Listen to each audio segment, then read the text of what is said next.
Good morning बच्चों। 9वीं कक्षा का हिंदी में काव्यखंड शुरू करवाते हैं। तो काव्यखंड में जो पहला पाठ है वो साखियाँ और शब्द हैं। कबीर के कुछ पद हैं जिसमें कुछ साखियाँ हैं तो कुछ शब्द के रूप में हैं, वो हम पढ़ाएंगे। जो पहली साखी है वो देखिए दोहे के रूप में ये दी गई है।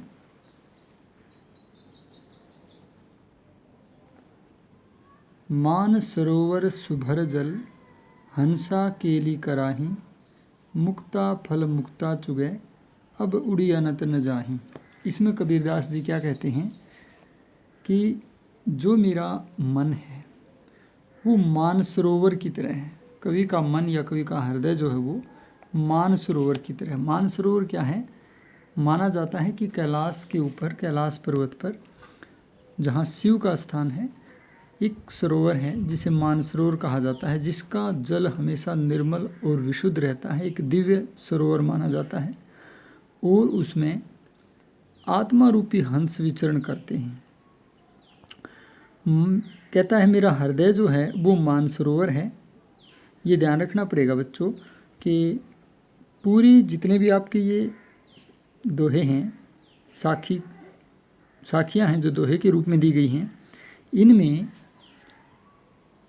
रूपक अलंकार है, क्योंकि यहाँ पर हृदय को क्या मान लिया गया है? मानसरोवर। उपमेय को उपमान मान लिया जाए तो वहाँ रूपक अलंकार होता है। भाषा की बात है जहाँ तक, तो सदुकड़ी भाषा है। कबीरदास जी की कोई एक भाषा नहीं है, वो एक गुमक्कड़ थे, साधु थे और अनेक प्रांतों की, अनेक क्षेत्रों की बोलियों के शब्द उनकी भाषा में पाए जाते हैं। सदुकड़ी भाषा कह सकते हैं। कुछ लोग इनकी भाषा को खिचड़ी भाषा भी कह देते हैं, यानी कई क्षेत्रों की भाषा मिली जुली होने के बाद खिचड़ी भाषा भी कह देते हैं, सुदुकड़ी भी कह देते हैं। और शांत रस है क्योंकि भक्ति की रचनाएं हैं। तो देखिए, मेरा हृदय रूपी मानसरोवर प्रेम रूपी जल से सुभर माने भली भांति भरा हुआ है। हंसा केली कराही, और उसके ऊपर आत्मा रूपी हंस, केली माने होता है क्रीड़ा कर रहे हैं, माने खेल रहा है हंस।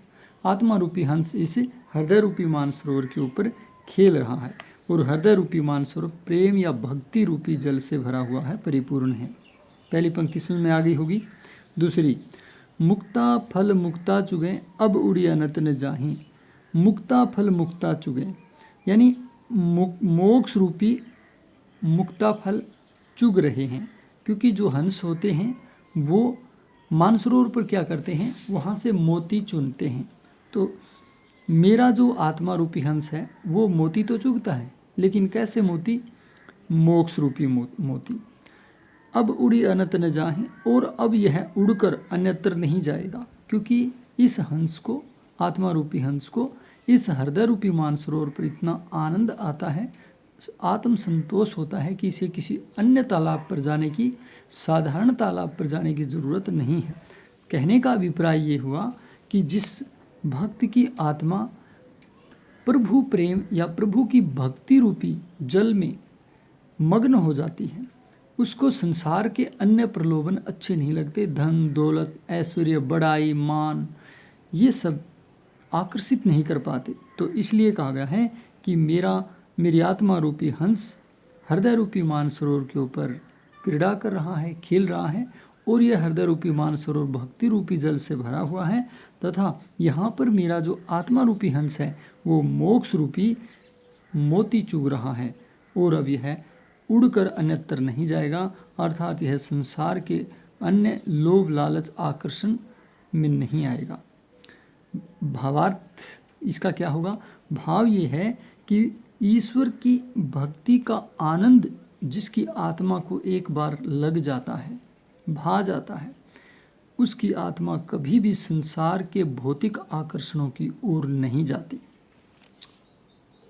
आपने इसका प्रसंग लिखना है, व्याख्या लिखनी है और फिर काव्य सुंदरी लिखना है।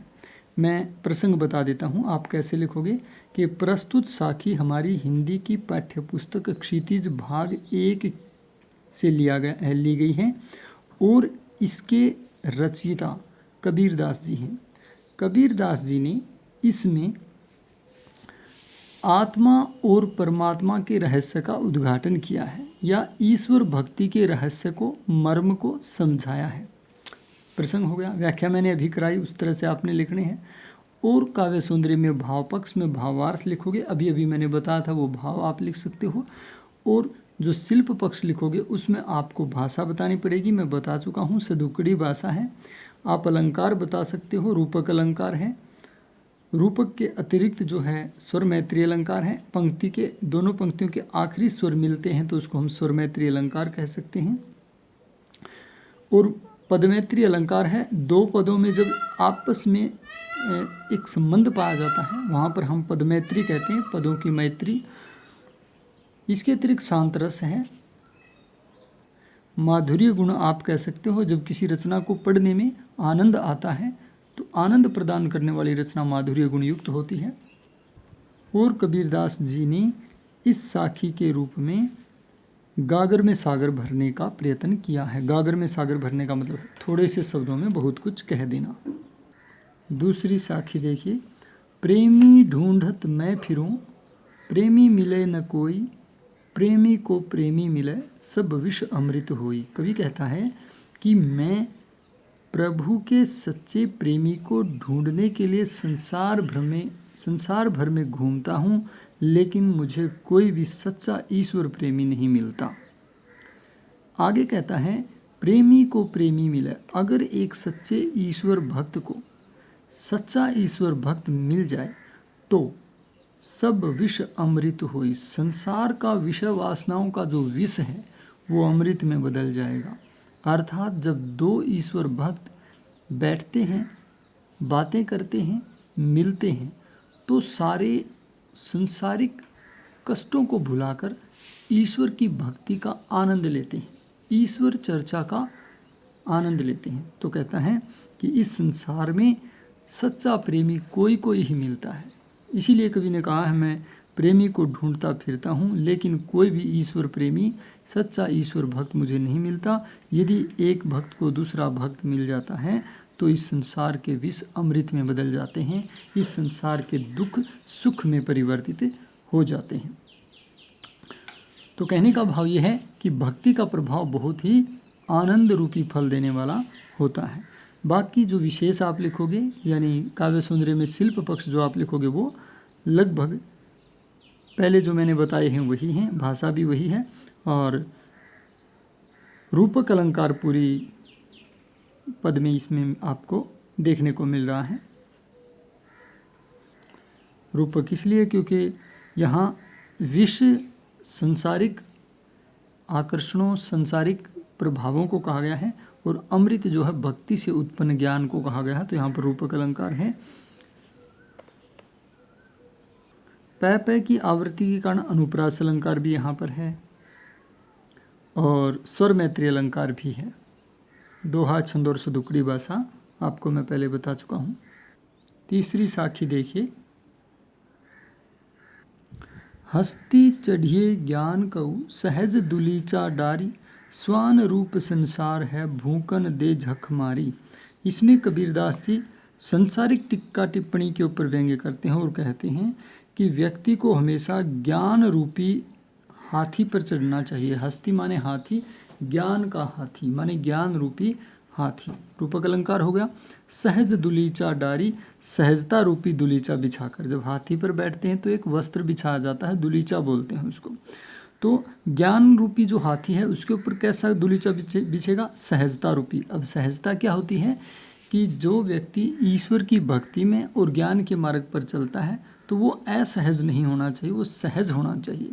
यानी छोटी छोटी बातों से क्रोध करना, प्रसन्न होना, दुखी होना, उदास होना, ये भाव नहीं होते। वो स्थिर बुद्धि से रहता है, स्थिर आत्मा से रहता है। इसलिए सहजता रूपी दुलीचा बिछा करके ज्ञान रूपी हाथी के ऊपर आदमी को बैठना चाहिए, यानी ज्ञान को धारण करना चाहिए, ज्ञान के मार्ग को अपनाना चाहिए।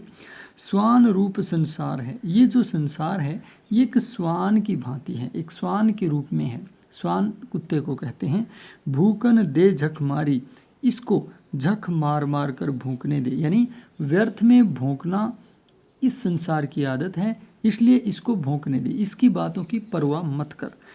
अर्थात भावार्थ क्या है? इसका भाव ये है कि जब व्यक्ति ज्ञान और भक्ति के श्रेष्ठ मार्ग पर चलता है तो ये संसार भांति भांति की टीका टिप्पणी करता है, आलोचनाएं करता है, निंदा करता है, उपहास मजाक उड़ाता है। कवि कहता है कि इन चीज़ों की परवाह नहीं करनी चाहिए और ज्ञान और भक्ति के परोपकार के कल्याणपूर्वक मार्ग को कभी नहीं छोड़ना चाहिए, दूसरों से प्रभावित नहीं होना चाहिए।